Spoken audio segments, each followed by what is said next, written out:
How you guys doing? Welcome back to Country Mash. I hope you guys have been awesome, but unfortunately today we do have another optic that I just can't recommend, and that's the US Optics TSR-1X red dot sight.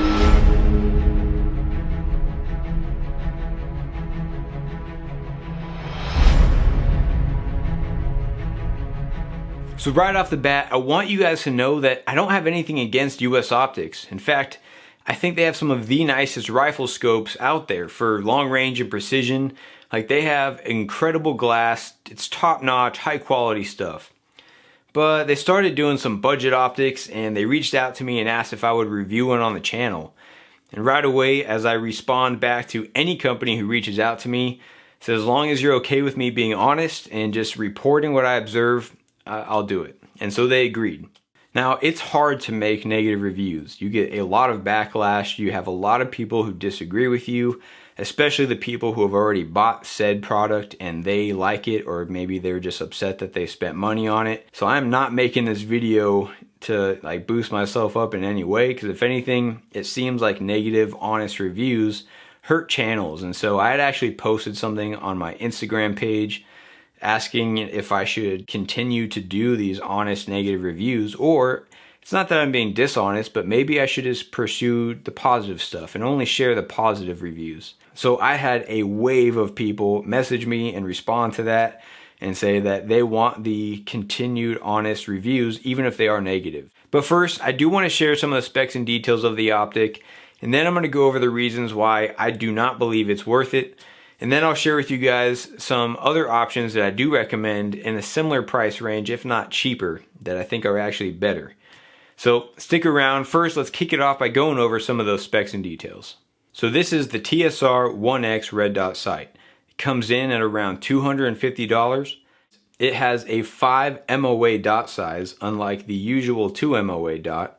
It does have multi-coated lenses, and it's also a true 1 power, so there's no magnification that I can discern. The housing is made out of a 6061 T6 aluminum. It has push button controls on top with 12 brightness settings, and 3 of them reserved for night vision.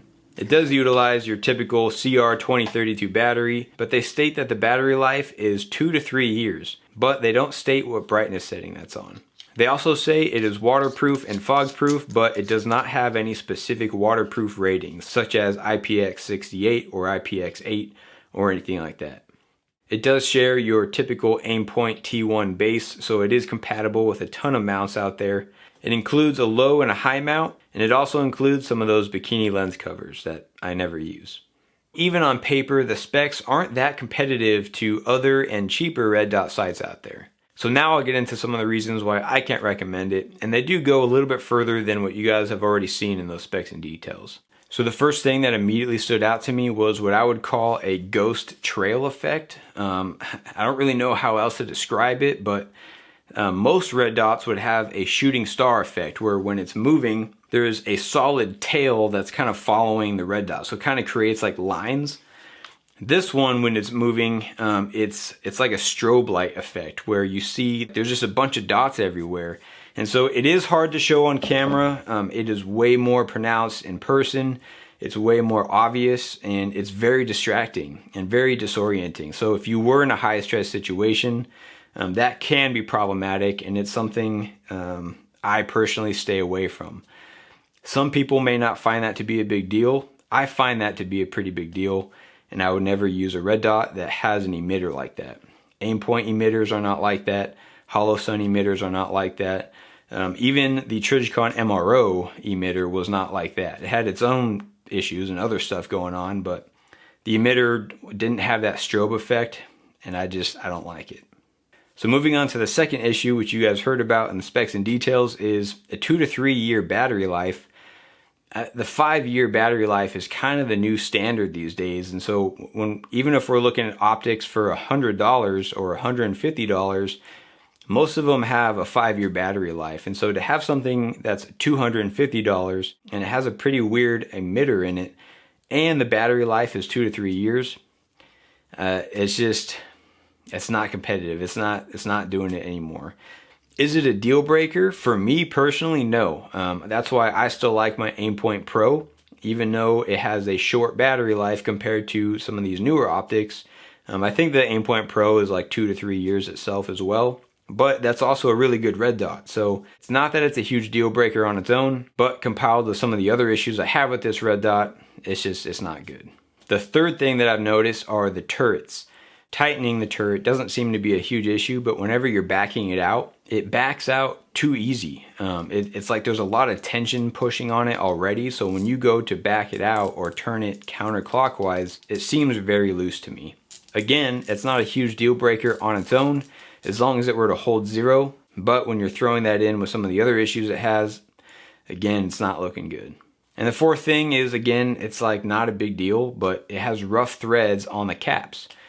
That would never bother me, but when you have a budget red dot that's a little bit more expensive than a lot of the other budget red dots out there, it better be a little bit nicer in some way, and it's not. I have some cheaper red dots that I'm going to recommend a little bit later in this video that are nicer. They have smoother threads, they seem to have better turrets, the emitters are better, and the battery life is better, and overall they're better optics that don't cost as much. And so the reason I'm so nitpicky on this is, yeah, I know it's not a $700 Aimpoint, so I can't be too nitpicky, but when you have competitive options that are much cheaper, you just have to be bringing something extra, and this optic just isn't doing that.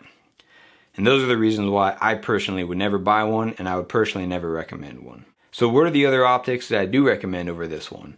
Well, the first one is actually a red dot that I've never owned myself, but I have played with them in stores and I've heard a lot about them. There's tons of information on them online, and that's the Sig Sauer Romeo5.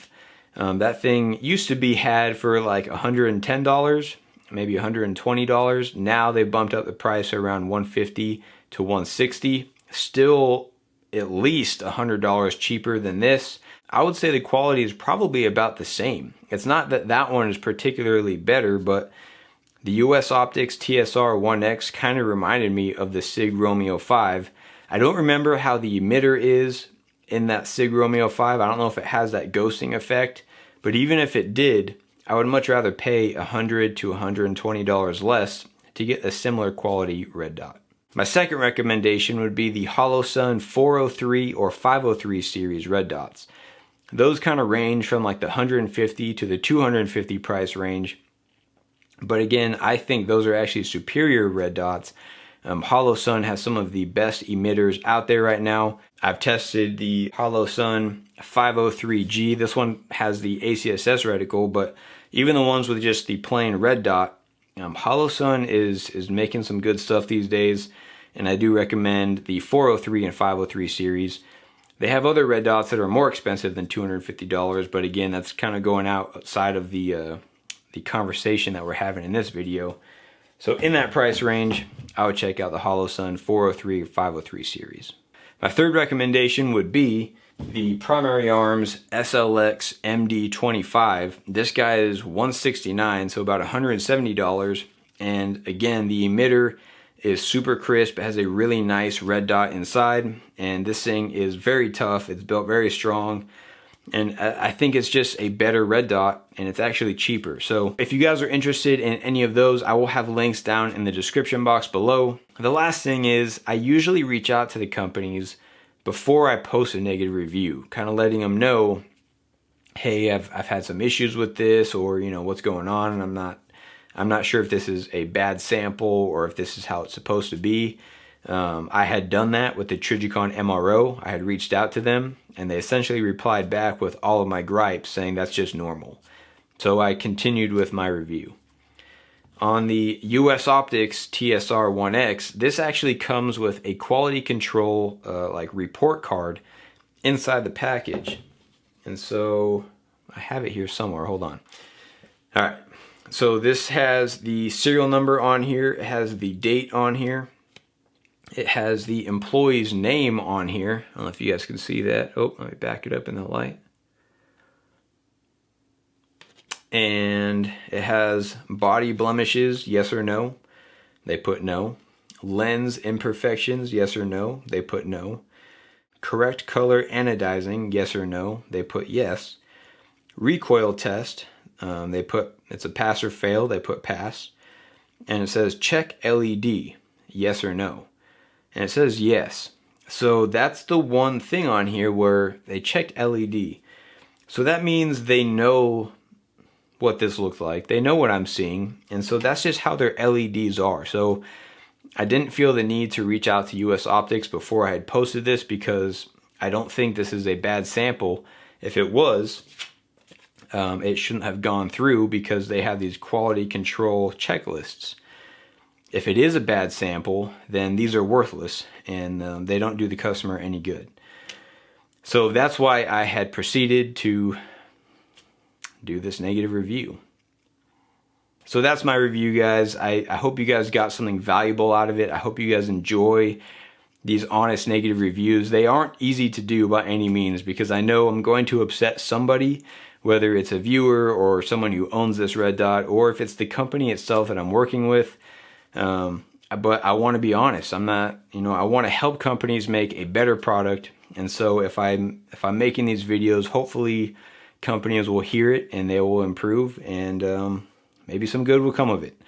But anyways, that's it for today's video, guys. I hope you guys enjoyed it. If you did, go ahead and hit that like button. Thank you to everyone who subscribed to the channel. You guys seriously rock. I love all of you guys. I hope you guys have a great rest of your day, and I'll see you next time.